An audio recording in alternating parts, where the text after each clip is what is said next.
What's up guys, Amanda Ray here, back at the track. I am at OSW for a test and tune with the Cadillac. I've got it here.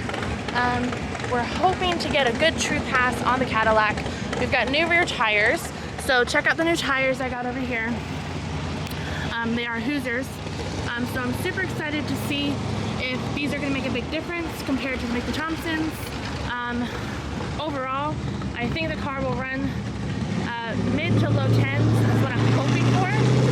So this is like a true start of prepping for FL2K. So I'm running the 1050 index. I have no idea if the car is capable of a 1050. The highest I've ever ran obviously was a 10.7. So we will see what she can do tonight. Stay tuned.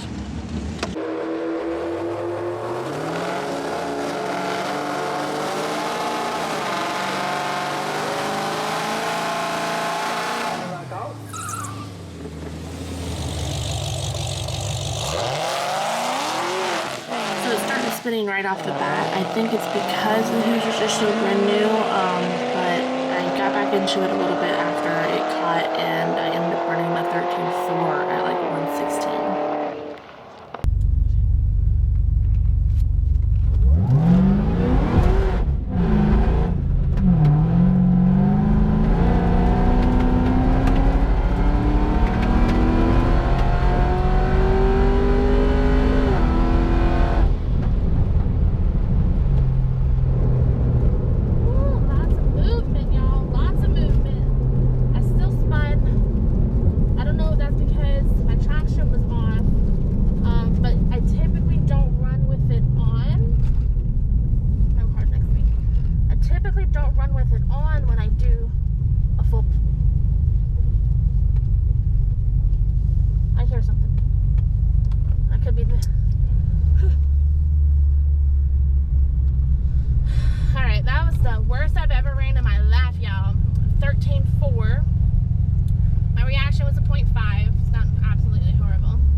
I started spinning right at the start, so I let out and I wasn't gonna get back into it, but I felt it catch, so I got back into it.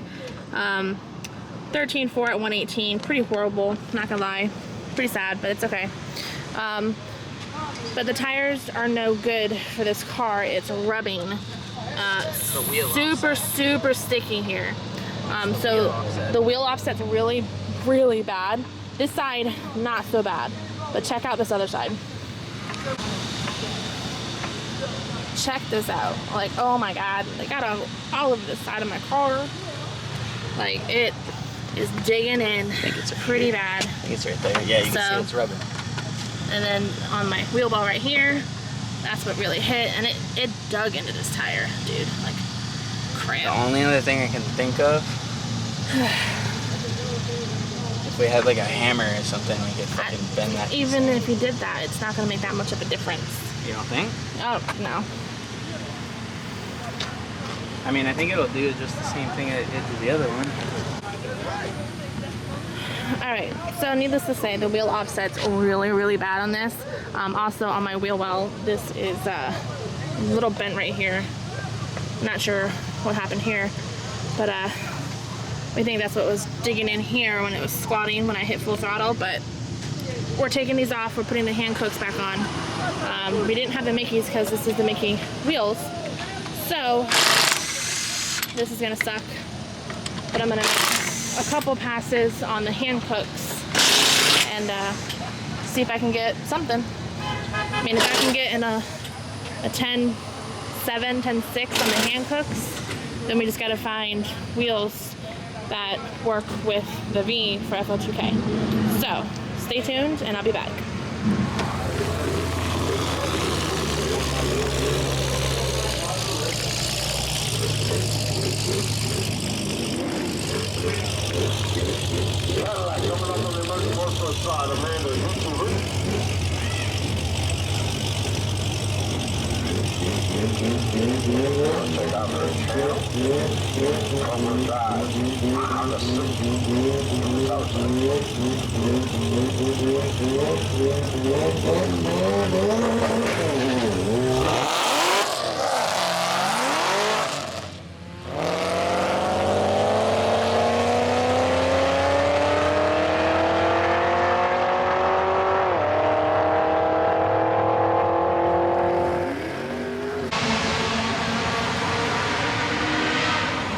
Alright guys, so second pass in, still spinning with the hand clips back on.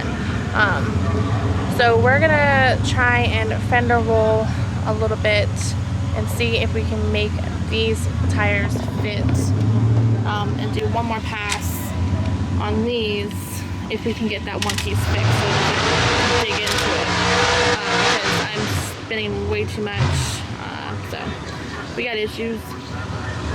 What can we do? Alright, so I'm not giving up yet. We put the hoosers back on. We kind of beat in the other side with the hammer. We have to fender roll it really bad. So we put the bad tire on this side. We're gonna go drive around and squat a little bit and see if we can, if it's fixed enough to do a pass. But we don't know. We'll see.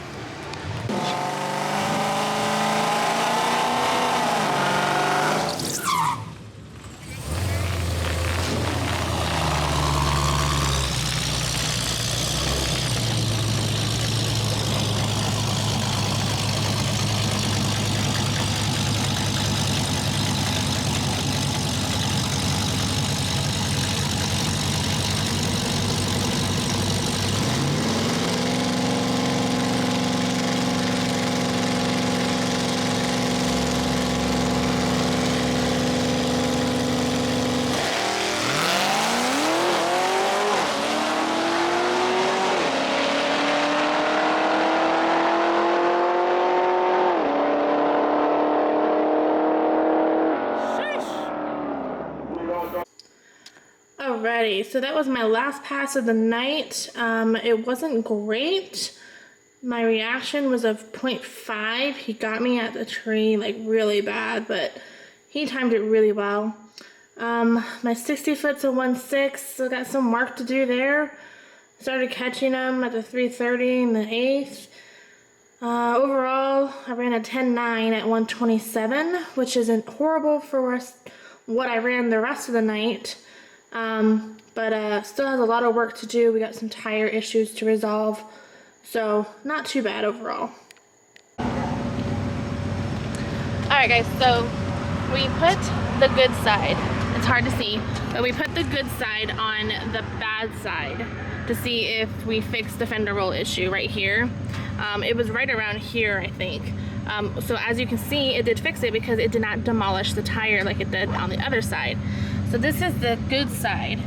You can see it's super sticky still. It did a really good job. This is the bad side. It's kind of hard to see because it's dark on this side, but I showed you earlier, and I'll put a little screenshot in right here, but this is the bad side. It just completely dug in right here. It's ridiculous. So now that we got that figured out, what we've been told in the past is that we should probably put the stock springs back on the V, and that'll help raise the back. Right now we have the iBox springs on. So I'm gonna go ahead and just take the plunge, put the stock springs back on, see if that helps raise the car, so that way I can use these tires. We'll be back at the track next week to do another test and tune. So I will see you then.